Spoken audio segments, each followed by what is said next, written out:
Hello there, welcome to R&B Reviews. I'm Rob. I'm Brendan. And last night we attended a free screening of the horror film Paranormal Activity, and it's an independent film. I believe it cost about $10,000 for the budget. Yeah. And the movie is about this two couple that's engaged. There's Micah and Kate, and there's some very strange things going on in the house. They hear grumbling, they hear footsteps, and they believe the house is haunted, and Micah buys a very expensive camera in order to tape the paranormal activity going on there, and that's pretty much the story without giving too much away. Okay, Brendan, why don't you start? What'd you think?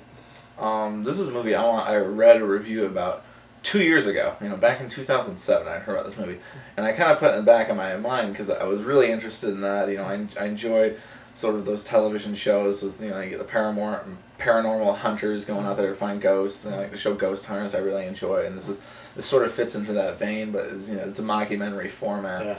And it's sort of sold as found footage. Like in the beginning, they thank the families and the San Diego Police Department, so things don't really work out too well. Mm-hmm.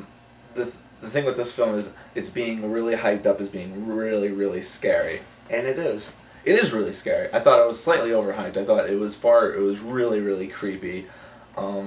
Particularly, I loved the format the filmmakers did, and during the daytime, you always felt really safe, and it was like, okay, nothing bad is ever going to happen to them.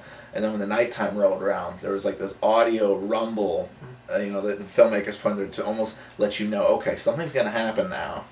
And it would progressively get worse with each night, and, after a while, they begin to reveal more things, and the Katie character has been haunted previously in her life, so they think something is following her, some sort of demon of sorts. So, it's really interesting, some of the things they capture on footage and stuff, and I don't even know how the filmmakers did this because it looks legitimate. Yeah. It looks like it could be real. Yeah, I disagree with you that it's overhyped. I think it was just the movie was just great the way it was. I think this is definitely I think the movie was overhyped. I just thought, it being the scariest movie ever made, it's not necessarily the scariest movie ever made, but it is scary. It is scary. It's much scarier than Halloween 2 and, in my opinion, Haunting in Connecticut. And those aren't any. This movie is way head and shoulders above that. Yeah, this movie relies more on story and less on the gore, and you kind of have to use your imagination. And one thing I noticed is I think this is a movie that works better if you're watching it in the movie theater with an audience like we did. The theater we saw it in had 750 seats. Yeah. And I think if they right now the studio is testing this on 13 cities. If they just happen to decide, this isn't working out, let's release it straight to DVD and people hear about it. If they watch it, I think this movie's gonna get a release. Yeah, but I'm just saying hypothetically, if this movie just goes straight to DVD, watching it at home it's just not gonna feel the same. You need to be in a theater watching it on the big screen with a big audience. And I think the two leads now, there's like 4 characters that appear in the film, but the ones that appear in it are the 2 leads. Micah and Katie, they're the engaged couple, and they're very strong. They felt like a real couple. Like when he first buys the camera, they're playing around with it and teasing each other with it, and getting it settles on the fact that to get the credibility down that they're a real couple. And I thought that was beautiful. And another thing is they're very different. Micah, he's not taking the spiritual thing very seriously. He's constantly teasing the spirit. He's very cocky. He thinks, he's always in control. And he's constantly teasing the spirit, and Katie's more taking it seriously. She's like, no, you shouldn't anger it. And then there's this funny argumentative scene where she's thinking about getting a Ouija board, and the psychic that came over said not to do that, and she's like, he said not to get a Ouija board because it's going to invite the spirit, and he's like, no, I think we should do this, and it turns into a very funny, and even though it's a horror film, there's still some funny moments in it. The movie was very funny. Yeah, not like just the character's sense of humor. Yeah, because it's funny in the fact that it's relatable, and believable. Sort of their banter, and the daytime stuff didn't really get old or new, but once the filmmakers sort of got you comfortable with that formula, they switch it up later on in the movie, and I love the moment where they do that because it really creeps you out even more so. And as the hauntings get more and more intense, there's this great sequence where Micah puts flour down all over the floor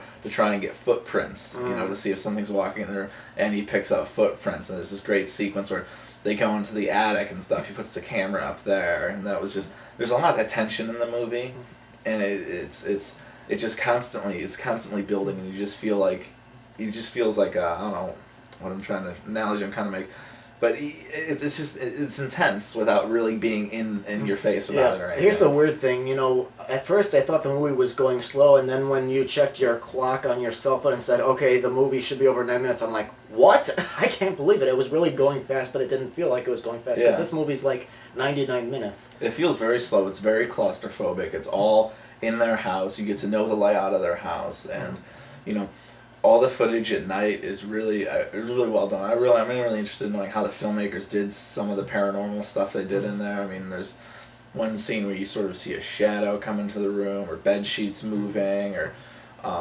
there's a sequence with the Ouija board that's great. I mean, I'm really curious to know how they did it, and it looks legitimate. It doesn't look fake.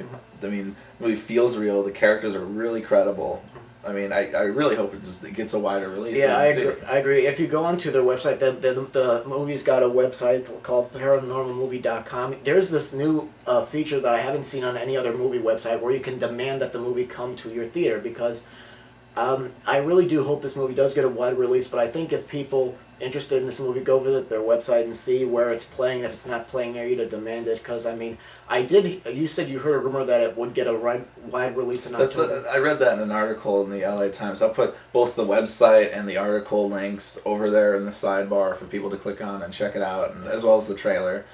Because, this movie's got a lot of internet hype, and, when we showed up, the line we were in was, like, down one block and then down another block. It was amazing, and they probably had to turn people away, I imagine. Yeah, definitely. It was a packed house. They gave us free popcorn, free drinks. That was really cool. We even talked to a couple suits at the end of the movie who were like, what would you guys like about it, that kind of thing. Yeah. Of course, they didn't seem that enthusiastic. Yeah, because, I mean, I hope this, because it can either go either way. They can give it a wide release, or they could just give it a limited release where it's playing in only cities. I'll go back out to Chicago to see it again. Yeah, because I think this movie should get, if they do give it a wide release, they should probably put more commercials and trailers out that make the movie look good, not like how they did with the Informant and all that. But the their whole marketing thing is interesting. It'll be cool to see how it plays out. This could be the next Blair Witch Project, at least in my opinion. It's better than the Blair Witch Project or other low-budget horror movies like Open Water. I mean, this movie, it delivers the scares, and it doesn't get too obvious or too unbelievable. It feels like this could happen to a real couple. Yeah, and here's the funny thing. You noticed this last night. A lot of the fake documentary, they have the shaky cam. Here, the guy operating the camera, he must have been doing it his whole life, because he doesn't really do that. And, yeah. For having a couple who doesn't have camera experiences, they're passing the camera off to each other. You're not getting that shaky cam effect that multi-million-dollar movies seem to get, and you just can't make out a damn thing on the screen. The camera movements were good. They were fluid. All the nighttime stuff was just perfect. Every time it happened, you just felt the whole audience sort of gasp and hold in their breath and just waiting to see what was going to happen or what loud noise was going to break out. This was a great movie-going experience, seeing this movie, and like I said, I think it's going to work better if in a theater. Like, hopefully, obviously, nobody can control how many people are going to go into the audience. Like, if it gets a wide release and there's like only 7 people, it works. I think it'll work better with a bigger audience in a theater, because you kind of feed off of everybody's energy, almost like that. Like, when everyone else is getting scared, you start to feel scared, as well. So. Yeah, it was almost like going to one of those haunted house attractions and stuff like that. Only far more scary, and it felt like it was real. And you didn't want what was happening to the couple to be happening to them. I mean, they're very likable and everything. This movie, having read about it for 2 years and putting it in the back of my head and hearing about it, over the past couple of years and signing news stories, I was really pleased with this movie. It lived up to everything I'd read about it. There's tons of great reviews about it. I think it has like a 92% fresh rating on Rotten Tomatoes.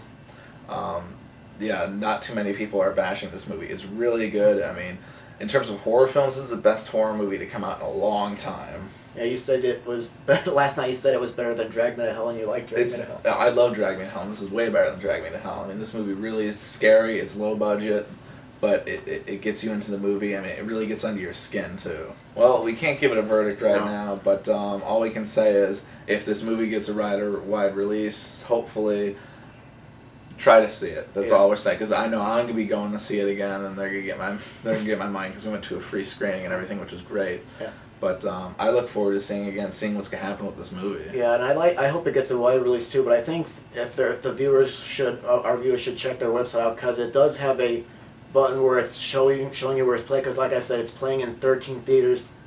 At least it opened in 13 theaters today. I don't know how long it's going to be there, so they should check to see if they live near that area, and if they, and hopefully they'll go out and see it if they live near the theater that it's playing in. It's rumored to be getting a wider release in mid-October, so hopefully everything goes to plan, and it does. Yeah, this will just be fun to see what happens to this movie next. I can't wait to see it again. Definitely. Okay, thank you very much for watching our video. Feel free to leave any comments. If you were one of the lucky few to have seen this movie either at a free screening or at one of the 13 cities it's playing at now, or even at the original film festival screening, then go ahead and post your comments. But if not, we'll see you on the next edition of R&B Reviews, and hopefully you'll check this movie out. Thanks for watching. Bye.